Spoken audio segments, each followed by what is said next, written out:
Welcome to That's Good Sports. I'm Brandon. I'm just waiting for Mark McGrath to kick me off of YouTube via Cameo Perna. That will make sense in a minute. And before I bring you all of the important NFL news from the week, here's Broncos linebacker Alexander Johnson revealing what a saber-tooth does. Y'all want to know what a saber-tooth do? Sadly, that is the most exciting play the Broncos have made all year. I do want to thank everyone here for the support and on Patreon. I will have Patreon donor shoutouts at the end of this episode, and I hope everyone has a wonderful Thanksgiving. A Thanksgiving that doesn't suck as much as a Bears-Lions game will Thursday morning. The Lions' backup quarterback, Jeff Driskell, has a bad hamstring, so we might get David Blough, which I don't like. That will be way too easy. Low-hanging fruit to say Trubisky blows. NFL news coming to your face now. That's good sports.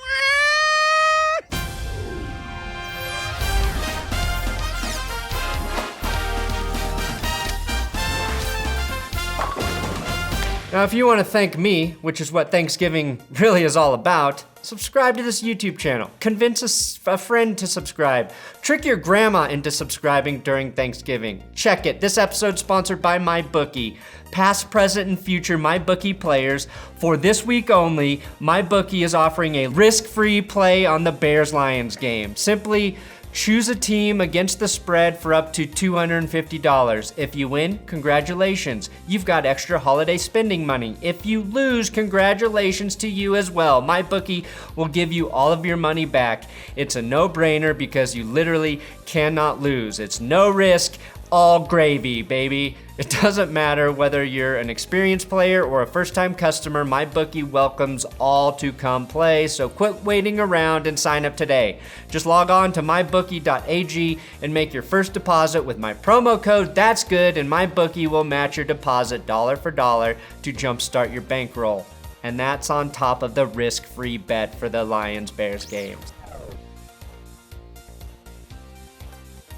Thursday is full of Thanksgiving ball. We've got Trubisky possibly trying to not lose to a guy named Blough, and a guy named Blough trying to blow out Trubisky.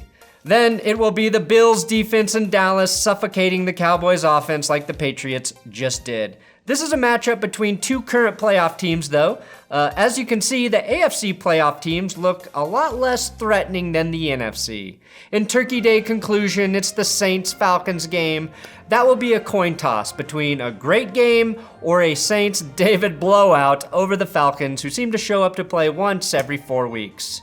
Now, the Steelers decided to bench quarterback Mason Rudolph in favor of Devlin Hodges. Then, someone gave Mark McGrath money to announce the benching of Mason Rudolph via Cameo. Mason, unfortunately, the team has not been delivering. And we're going to have to go in a different direction. You know, it's time to make that change, and Duck is going to be our new starting quarterback going forward. You've done a hell of a job. You gave it your all.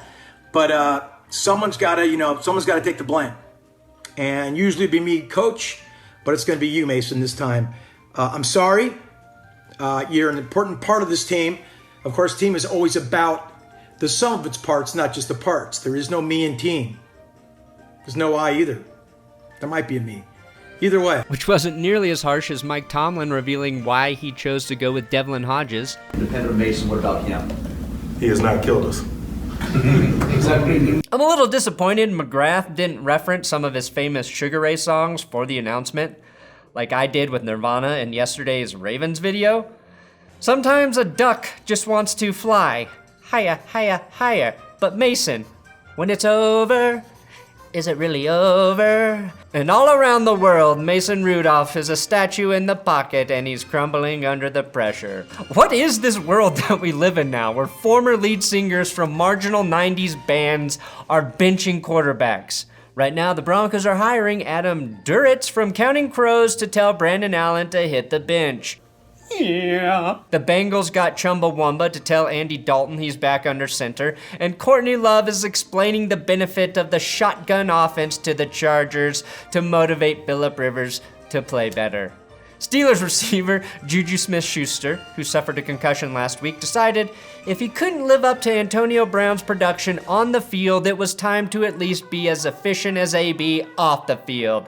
The beginning of the end for JuJu has begun as he posted a video of himself driving 104 miles per hour on Instagram. He has since removed the post.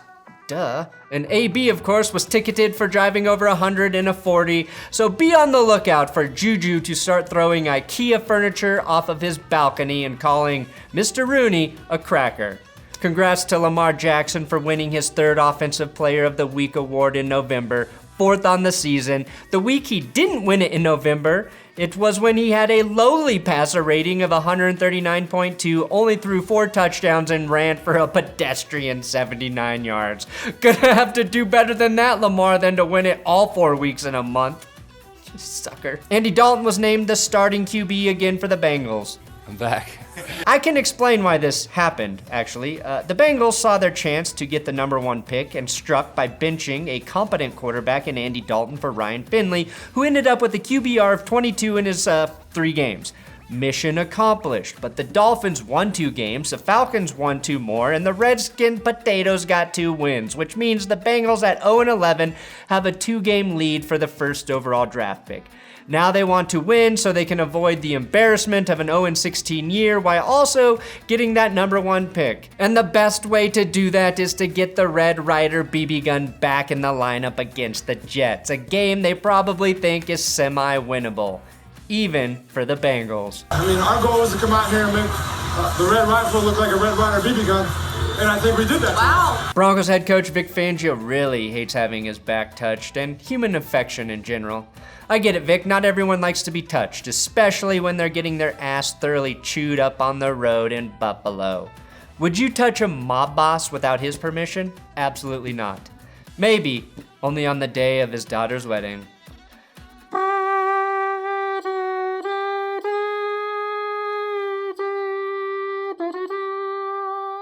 Raiders receiver Hunter Renfrow broke a rib and punctured a lung in the loss to the Jets.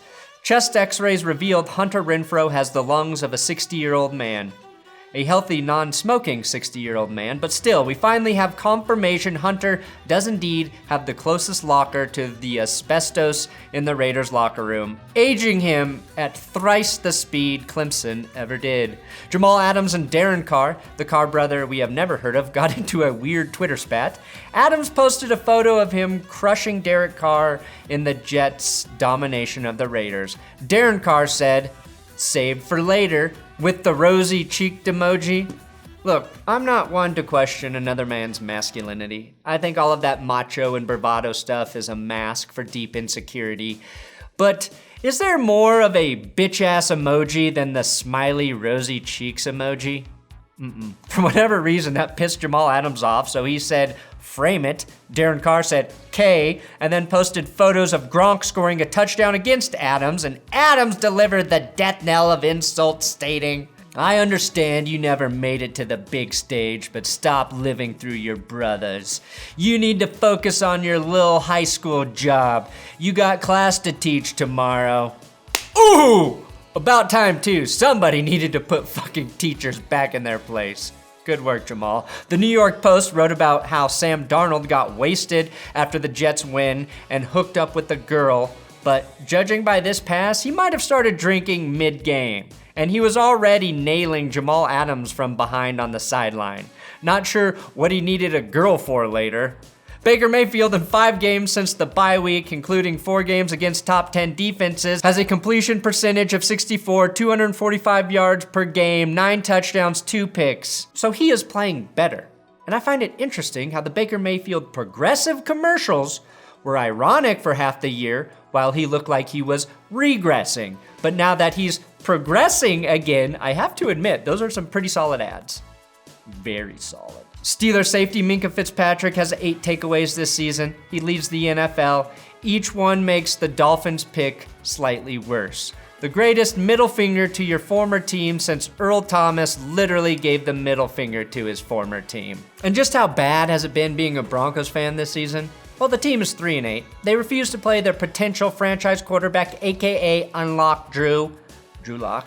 And to make matters worse, it snowed a foot here in Denver this week, which is more than twice as long as the Broncos' average play in their final 5 drives against the Bills. That's right, 4.8 inches exactly was their average. A measurement I know like the back of my hand. Well, a measurement the front of my hand knows like the back of my hand anyway. When the Broncos hired Vic Fangio, he stated the team was not going to die by inches, and now they are dying by inches. I misused the word irony a lot here, but that is actual irony, not happenstance. Weird. The worse the Broncos get, the smarters I get. The silver lining. And finally, I'll leave you with an example of why Bill Belichick is the greatest coach to ever do it. Without him, Tom Brady is nothing. He is Andy Dalton with the ability to be an Abercrombie model to make up for not elevating a shitty team to greatness. Brady's one touchdown against the Cowboys came after the Patriots blocked a punt and gave the New England offense the ball in the red zone. Now, listen to Bill Belichick here, knowing to play the wind for the best chance to block the punt. All the wind is kind of blowing across the field, from our bench to the Cowboy bench, and so the decision really for the punt team is, to punt with the wind, which is into the rush, or he's to punt. Left-footed, correct? And he's left-footed, that's right. Yeah. Or to punt, or for Jones to punt away from the rush, but into the wind. And the flag's blown on the top of the upright, and the wind is kind of coming, across the field, but a little bit into the face of the punter. And the punter's gonna punt this way again to try to use. It's pretty well protected here. The problem is the punter walking into the teeth of the rush to try to deal with the wind situation. That is an example of a coach who will find every single weakness you have and then exploit it like a 14-year-old owning your old ass on Fortnite. That play was the difference in the game. Plus, you give Brady 2 tripping calls.